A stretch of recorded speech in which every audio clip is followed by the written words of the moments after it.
This economic turmoil is a political blame game. While the president slammed the U.S. credit downgrade, others say it was bound to happen because of the country's mounting debt problem. NBC Miami's Donna Rapato is in satellite control for us tonight. Donna? Hey, Kevin, we've seen a lot of back and forth, finger pointing, posturing, all coming from lawmakers on both sides of the political fence. And depending on who you ask, one side is more to blame for the subsequent credit downgrade than the other. But many Americans are just plain fed up regardless.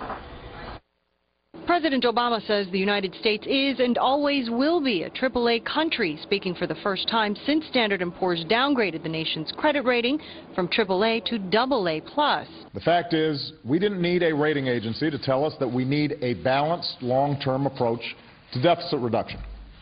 That was true last week. That was true last year. That was true the day I took office.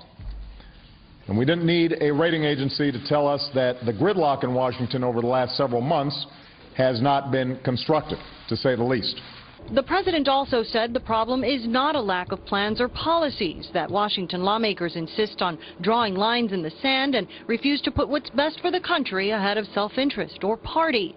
Former Assistant Treasury Secretary Neil Kashkari went a step further. No one touched entitlement spending. No one fundamentally touched tax reform. And so until Republicans and Democrats show an ounce of backbone and actually do what's in the interest of the American people rather than what's in their own immediate political interests, I can't argue with S&P's conclusion. Here at home, longtime Republican Congresswoman Ileana Ros-Lehtinen agrees there is too much damaging divisiveness.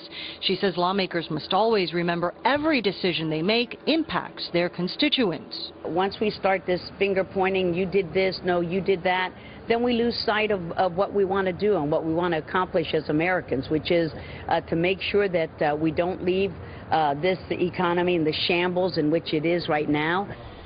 And folks are so upset, at least one grassroots group will gather at district offices this week in Miami and across the country. The group plans to show lawmakers they are sick of the cuts, sick of political games, and sick of them ignoring the job crisis in this country. Live in satellite control tonight, Donna Rapato, NBC.